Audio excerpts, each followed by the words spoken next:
अस्सलामुअलैकुम वरहमतुल्लाहि वबरकातुहू। वालेकुमुस्सलाम वरहमतुल्लाहि वबरकातुहू। पापा जान अल्हम्दुलिल्लाह मार्केटों में, बसों में और मस्जिदों के बाहर रसायल बेचने की तरकीब थी।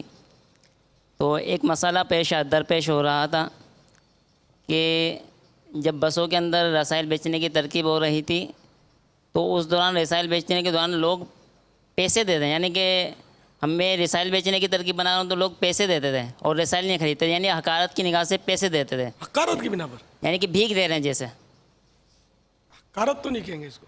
वो यानी कि भीख दे बेचारे रहे हैं समझते जैसे। हैं कि मौलाना गरीब आदमी है तो मदद करते थे आपकी। जी, इस तरीके से तरकीब बनाते हैं। तो आप तो मारा इसका नहीं किसी को मुंह पे कि मुझे कोई भिखारी समझा ले तेरे को चाहिए तो मैं दूं। तो कितनों ने दिया आज तक इस तरह आपको पैसे, यानी कई कई और आप गैरतमंदी की वजह से कारोबार छोड़ बैठे। जी, ये हमको तो इसकी लोगों ने वजह से मक्के मदीने में पेश किए तो हमने तो जाना मदीने जाना तो नहीं छोड़ा। ये मसला दरपेश हो रहा था। व्हील चेयर पे तो गरीब आदमी समझ कर कितनों ने ऐसी पेशकशें की जिससे आपका दिल टूट गया कि मेरे को रिसाले बेचने ही नहीं है। पापा कई इस्लामियों ने, यानी कि कितने अंदाजन एक आधा पौना कितने 2-4-5 ने, एक आधी हुआ होगा 2-4-5 ने अपने हाँ रे इस्लामी भाइयों ने भी इस तरीके से जो ना ना दो चार ने अगर किया भी तब इसमें को यार ये अब धंधा छोड़ दिया आपने यार, मदनी धंधा छोड़ दिया। अजीब आदमी हो यार। अब दोबारा वो कफ्फारा तो इतने अरसे से क्यों नहीं किया। या अल्लाह। हाजी जमजम इससे पेश करे अलैहिस्सलाम तो की उसको मोहब्बत से अर्ज किया जा सकता है कि अल्हम्दुलिल्लाह, मतलब मैं मतलब अपना बेच के गुजारा करूंगा, मुझे नहीं चाहिए। इंशाल्लाह हाजी जमजम जज़ाकल्लाह। अलैहिस्सलाम की भी तो वो दावत इस्लामी से मजीद मुतासिर होगा यार।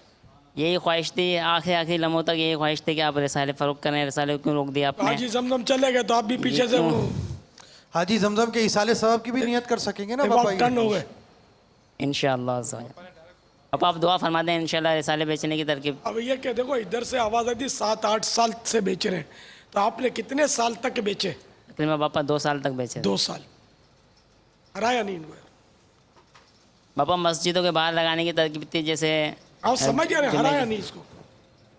ये तो यहाँ आते आते ले गए, लेकर आए, आप लेकर आए यहाँ आते आते बाबुल मदीना, फिर जी नहीं। ये तो पंजाब से लेकर आ बेचे और अभी बोलते हैं जाते आते बेचूंगा। मुकाबला सख्त है, आप जीते ही आ रहे। नमगर वाले पापा ले जाएंगे वापसी पे, है ना सफ़र इनका वापसी का। हाँ, ये कर सकते हैं। अब ये शैतान के बाज़ हथियार और दूसरे रिसाले आए, पापा ले जाएंगे इंशाल्लाह। ले जाएंगे ना, नया तो बिकेगा धड़ाधड़ इंशाअल्लाह। बेचेंगे इंशाल्लाह।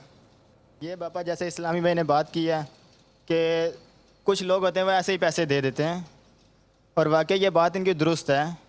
तो कितनी बार होता है मुझे भी कोई बंदा पैसे देता है, अब मैं फिर उसको ये बात बोलता हूँ कि आप ये मुझे इस नीयत से पैसे दे दें कि मैं इनके रसाले यानी किसी भी लोगों में, किसी भी यानी बंदों में ये रसाले तकसीम कर दूँ, इनके रसाले ख़रीद के किसी को फ़ी सबिलिल्लाह में तोहफ़तन दे दूँ। तो इस तरह भी कितने लोग होते हैं, तो वो अगर किसी ने 10 रुपये दिए या 50 रुपये दिए हैं तो हो सकता है वो 10-20 रुपये और जेब से निकाल के देता है कि ये भी आप चलो रख लें। अब इन सारे पैसों के आप ये रसाले चलो जिसमें आपका दिल करे आप वो तकसीम कर दें रसाले। कौन ऐसा करेगा? सारे ही करेंगे। घबरा के हाथ नहीं उठा रहे, ऐसा नहीं करोगे? कोई बेचारा खुद आके पैसे दे रहा है। पापा सेल भी हो गई, लंगर रसायल भी हो गया, 2 फायदे हो जाएंगे इससे तो। नहीं तो ये मतलब बेचारे वो तायद कोई नहीं कर रहा, ऐसा खुल के तायद नहीं कर रहा। पापा हो सकता है इनका वो रसायल से बेचने का ही जहन नहीं होगा तो इसीलिए नहीं तायद कर रहे। हाँ, इनको सोचना नहीं पड़ता होगा हाँ भी मेरी ना भी मेरी, कहीं तायद करके ना फंस जाऊं, या इनकार करूंगा तो भी कहीं फंस ना जाऊं। आपकी बारगाह में फंस रहे हैं, अब देखो ऊँट किस करवट कबूल बैठता फरमा है। लें पापा, कबूल कर लें। तो इस तरह खुशतबगी में बोरियत भी कम होती है ना, नींद भी उड़ जाती है। जैसे मदनी कसौटी, ये नींद उड़ाने का एक माजून है। ये क्या बात है। तो मैं लेट शुरू करता हूँ ताकि ये बैठे रहे इस माने यार अभी मदनी कसौटी यार थोड़ा यार टेढ़ होगी, अभी होगी ना, शुरू में ही कर दूं मैं। तो दिलचस्पी इसमें होती है, फिर अतराफ में आना जाना, फिर वो एकदम यानी कि बिल्कुल गड़ जाते हैं कील की तरह, कोई नहीं जाता, याद नहीं पड़ता उठ के जाता हो, सब सेट रहते हैं। बार में मस्जिद नबवी शरीफ अला साहिब अस्सलातु वस्सलाम में हाजिर था, तो वहाँ से कोई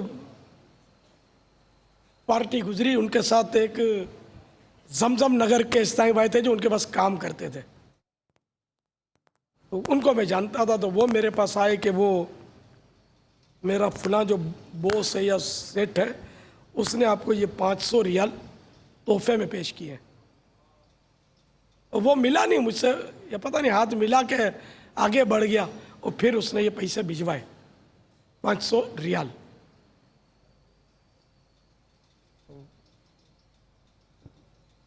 तो हमने क्या किया, मेरे साथ एक और बहुत समझदार साहब भाई साथ में थे, तो हमने मशवरा करके 500 रियाल में मज़ीद 12 रियाल शामिल करके उसी साहब भाई को कहा कि अपने बॉस को अब मेरी तरफ से तोहफा दे दो।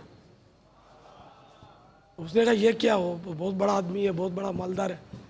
तो मान नहीं रहा था। मैंने कहा यार तुम दे तो दो, दावत इस्लामी का फ़ायदा होगा। दावत इस्लामी का फ़ायदा होगा?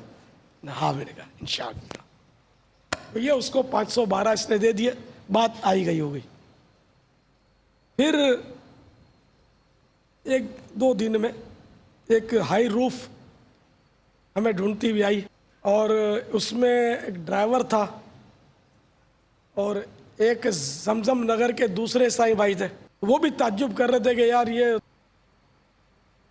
सेठ जो है ना, ये बड़ा दीवाना हो गया, और बहुत मतलब है ना, हमको गाड़ी भेजी है कि जब तक इलियास रहे गाड़ी इसके पास रहेगी, इसको इस्तेमाल करे, और ड्राइवर भी, बंदा भी साथ, ज़ियारतें वगैरह करवाओ इनको। तो फिर वापसी में जब मदीना शरीफ से सीधा अपने पास ले आओ, इधर इसको ठहराएंगे हम 11 इस्लामी भाई थे कुल। वो उम्रे का वाक़या है।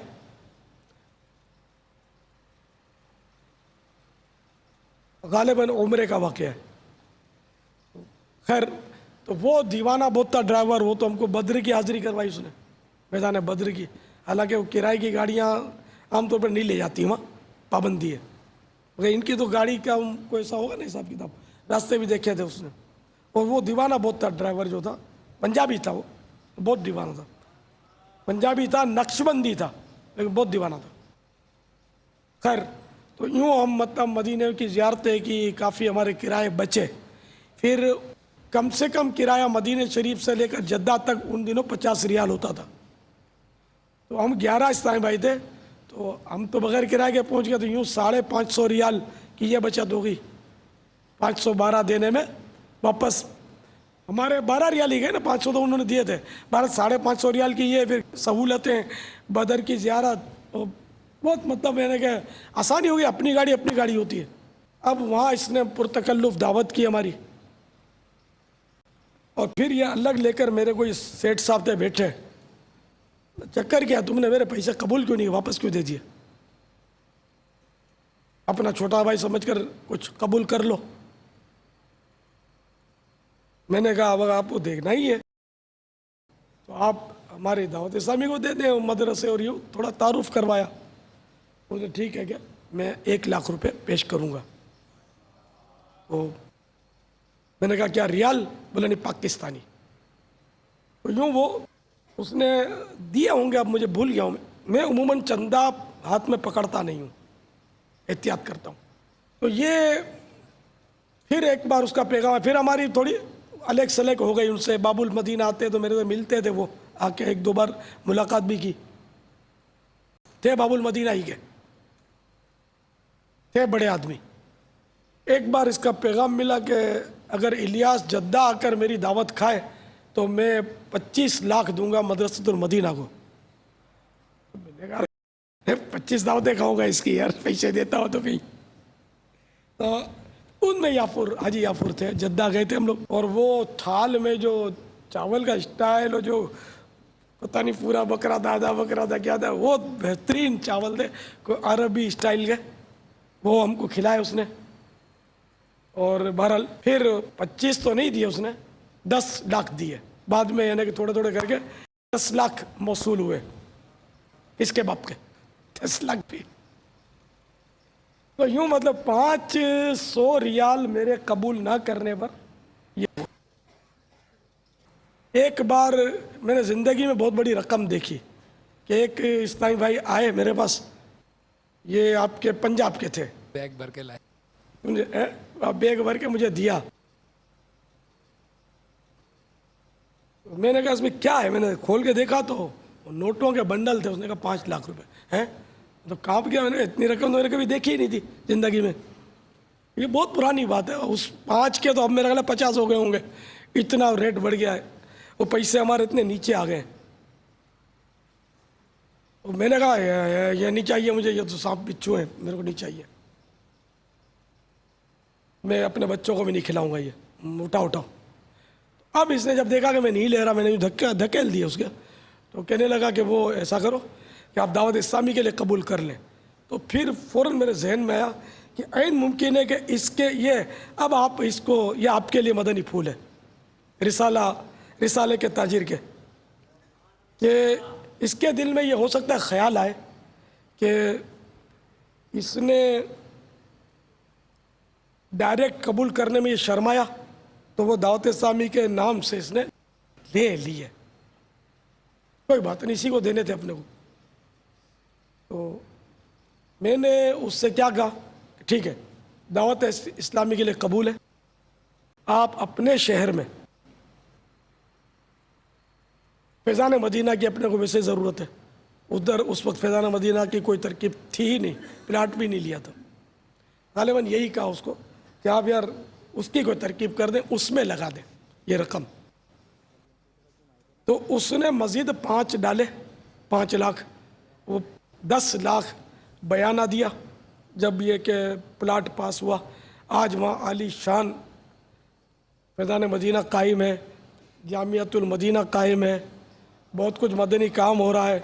उसका नाम मरकज़ुल औलिया है, वो कहना का मदनी मरकज़ अपना। बापा की अजीम शान हिकमत अमली कि उस वक्त दावत इस्लामी के पास रकम का तस्वुर भी नहीं था। मैंने कहा मैंने ज़िंदगी में 5 लाख पहली बार देखे थे, इतनी बड़ी रकम और मेरे हाथ में आ गई। मैं डर गया, यार ये क्या मुसीबत है, उठाओ इसको। फिर अगली किस्त में बाबा फिर और बहुत रकमें दी इन्होंने, 50 वाह 50 लाख बहुत रकमें दी। अब तक खिदमत कर रहे हैं, अल्हम्दुलिल्लाह। फिर इनके यहाँ रहा मैं, और बहुत खिदमत करते हैं। अब भी बेचारे बहुत मोहब्बत करते हैं अल्हम्दुलिल्लाह। पापा की हिकमत अमलियाँ माशाल्लाह। तो ये पैसे ले लेता तो बदजन ना भी होते तो शायद इतना करीब भी ना आते, समझे भाईजान। तो ये आप पर भी ऐन मुमकिन है कि कोई सोचे कि ये मौलाना डायरेक्ट लेते हुए शर्माता है, तो ये बांटने के नाम पर इसने ले लिए। तो खुद ही बोल दे कि मैं यूँ कर लूँगा, बांट लूँगा। भले गरीब आदमी है बेचारा, लेते हुए शर्माता है, मुअज़्ज़ज़ आदमी है, यूँ सही। तो ये इस तरह ना लेवाए मेरे चांद, इस तरह ना लिया करें। अल्लाह चांद। दाराबाद का भी वाक़या है, एक शख्स ने तहाइफ पेश किए थे और आपने वापस भिजवाए थे, फिर उन्होंने भी लाखों लाख पेश किए थे दावत इस्लामी को। एक और इस टाइम भाई जो हज के लिए आए थे, उस साल सफ़र नहीं हो सका था, उन्होंने डॉलर पेश किए थे, आपने उनको भी वापस की और पर्ची लिख के दी, मुझे आपकी रकम की नहीं, मुझे आपकी ज़रूरत है। वो भी माशाल्लाह पूरा घराना दावत इस्लामी के मदनी माहौल में तरकीब बनी। तो बेशुमार वाक़यात ये हिकमत अमलियाँ हैं। और मैं इत्तेफाक से यूँ कहिए जो कहिए, मैं बहुत शर्मीला वाक़ हूँ, आपको ताज्जुब होगा हकीकत में। यानी इस तरह पैसे पकड़ते हुए, चंदे की रकमें बड़ी बड़ी पकड़ते हुए मुझे बहुत शर्म आती है। कभी कोई मतलब आकर देता भी है ना बड़ी रकम, तो कोशिश करता हूँ कि मैं इसको दे दूँ, उसको दे दूँ। फिर कोई काबिल एतमाद साहिबा नज़र आता है, उसको दे देता हूँ कि यार तुम ये ज़रा पहुँचा देना। अक्सर मतलब ये मेरा अमल है, इस पर शर्माता हूँ, डर लगता है मुझे कि कहीं इसको कोई वसवसा ना आ जाए कि पता नहीं इसने पहुँचा कि नहीं पहुँचा। फिर कोशिश करता हूँ कि किसी तरह उसको रसीद भी पहुँच जाए दावत इस्लामी की। ये बड़ी रकमों की बात कर रहा हूँ कि मुझे 150 आकर चंदे के लिए कम ही देगा आदमी, और उसमें वसवसा भी कम आएगा। इसको बड़ी रकम में वसवसा ज़्यादा आ सकता है, मगर आपका कद जो है ना, वो 50 रुपये में भी उसको वसवसा आ सकता है। अपना अपना कद की बात कर रहा हूँ। मेरा इतना अल्हम्दुलिल्लाह एक इमेज बना हुआ है, तो वो सोचेगा यार ये 25-50 रुपये थोड़ी खाएगा, वल्लाहु आलम। तो अपनी ज़ात के लिए नजराने कबूल कर भी लेता हूँ मैं, ऐसा नहीं कि बिल्कुल ही नहीं करता, कभी कर लेता हूँ, कभी टाल देता हूँ। ये अपनी हया की वजह से बस शर्म आती है मुझे। एक पार्टी ने मुझे बहुत पहले बताया था, उसने भी कोई रकम भिजवाई थी मुझे, वापस दे दिए थे, 1 लाख या 2 लाख पता नहीं कितने से। तो एक बार उसने कहा था कि हम आपको इसीलिए तो मानते हैं कि आप पैसों को नहीं पकड़ते। सुना दिया मेरे को, ये सही करते हो, पैसे पकड़ना मत कभी। हमारा मेमन भाई था, मेमन बाजू का बहुत चालाकी बहुत चालाक होते हैं कि देखकर भी आजमाते हैं हमको। पैसे पकड़ने की तरकीब ना किया करें आप, एहतियात फरमाया करें। इंशाअल्लाह। अब बिल्कुल अनजान आदमी यार, वो क्या सोचेगा। ये भी रिस्क होता है कि इस बहाने भी इसने मुझे ज़बरदस्ती बेचे। यह है, ये बिजनेस टेक्ट है, तो उसको बोल दिया जाए कि आप खुद ही खरीद कर, या आप मेहरबानी करके अपने आलमी मदनी मरकज़ फुला है तो वहाँ आप चाहें तो चंदे में डाल दीजिए। यूँ करके कोई हिकमत अमली हो। अब मौका, माहौल और आदमी की शनाख्त होनी चाहिए। हर एक को ये पहचान नहीं होती कि किससे ले आदमी, किससे ना ले। हम लोग मार खा जाते हैं इसमें। ठीक है, ओके,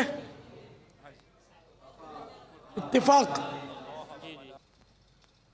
सल्लु अला हबीब सल्लल्लाहु तआला अला मुहम्मद।